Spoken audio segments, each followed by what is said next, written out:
नमस्कार, आप देख रहे हैं अश्वमेघ न्यूज और मैं हूं आपके साथ मानवी ठाकुर। शुरुआत करते हैं आज की खास खबरों के साथ।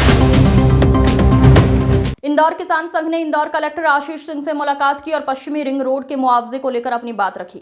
अनिल व्यास भारतीय किसान संघ कार्यकारिणी के सदस्य ने बताया कि उन्होंने कलेक्टर से चर्चा की और अपनी मांगे रखी। उन्होंने कहा कि पश्चिमी रिंग रोड के निर्माण से प्रभावित गांवों की गाइडलाइन बढ़ाने की मांग की गई है, जिसमें अक्रिय, बरलाई, सांवेर, ब्राह्मण, पिपलिया, धर्मपुरी, फालूदा और मंगलिया जैसे गांव शामिल है। अनिल व्यास ने बताया इन गांवों की गाइडलाइन पहले से ही काम कर रही है, लेकिन अब इसमें इंक्रीमेंट हुआ है जो 5 लाख रुपए से लेकर 60 लाख रुपए प्रति हेक्टेयर तक है। इंदौर किसान संघ अध्यक्ष राजेंद्र कुमार पाटिल ने बताया कलेक्टर आशीष सिंह ने उन्हें आश्वासन दिया है जल्द ही इस मामले पर चर्चा की जाएगी और जवाब दिया जाएगा। ये खबर इंदौर के किसानों की मांगों और उनके संघर्ष को दर्शाती है। किसानों ने अपनी मांगों को लेकर कलेक्टर से मुलाकात की और अपनी बात रखी है। कलेक्टर साहब से आज आपकी चर्चा हुई है, क्या चर्चा हुई है? कुछ क्षेत्रों में गाइडलाइन और मार्केट रेट में बहुत फ़र्क है।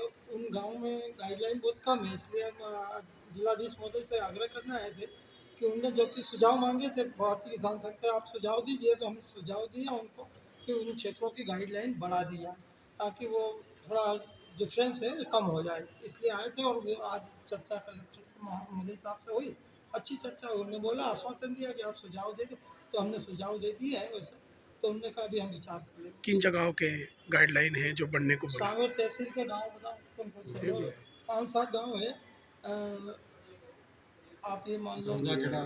आपका नाम बता दीजिए मुझे। राजेंद्र कुमार पाटीदार, भारतीय किसान संघ जिला अध्यक्ष। या मैं इनसे पूछ लेता हाँ, ऐसे गाँव। हूं। क्या आज आप कलेक्टर साहब की मुलाकात हुई है? काफ़ी लंबे समय से आपका प्रदर्शन भी चल रहा था, उसके बाद फिर ख़त्म हो गया था, फिर मुख्यमंत्री से भी आपकी मुलाकात हुई थी। क्या चर्चा आज हुई है कलेक्टर साहब से? कलेक्टर साहब से चर्चा गाइडलाइन के बारे में हुई है। कुछ गाइडलाइन इंक्रीमेंट करा है, पर कहीं ऐसी गाइडलाइन है, कहीं गांव की गाइडलाइन है जो कम बढ़ाई गई। कलेक्टर साहब को अवगत कराया था कि ये गाइडलाइन है, इंक्रीमेंट होना चाहिए। इसके कलेक्टर साहब ने बोला आवेदन वगैरह देना, तो पंजीयन कार्यालय पे उनके आवेदन दे चुके हैं। कौन से गाँव की जो गाइडलाइन? जैसे कई गांव हैं, बरलाई जागीर है, ब्राह्मण पिपलिया है, धर्मपुरी है, सोलसिंदा, कटकिया, धतूरिया, बालोदा, मांगलिया, अरनिया, जैसे कई गांव ऐसे हैं जहाँ की गाइडलाइन ऑलरेडी पहले से ही बहुत कम थी, और जो इंक्रीमेंट हुआ है वो भी कम हुआ है।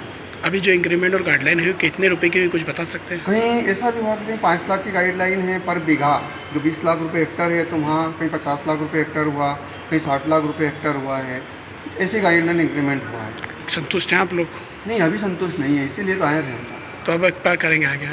आवेदन दिया है, कलेक्टर साहब को बताया है, उन्होंने बोला है कि आपको विचार विमर्श करके अवगत कराया जाएगा, उसके आगे डिस्कस करी जाएगी। क्या लगता है आपको? हमको तो लगता है कि बढ़ाएंगे। आपका परिचय दे दीजिए। अनिल व्यास, भारतीय किसान संघ तहसील कार्यकारिणी सदस्य। देखिए, ये किसान संघ के लोग थे और उनके द्वारा एक हमको ज्ञापन दिया गया है कि जो गाइडलाइन वैल्यूज बढ़ाई गई हैं, उन गाइडलाइन वैल्यूज को और अधिक बढ़ाए जाने की आवश्यकता है।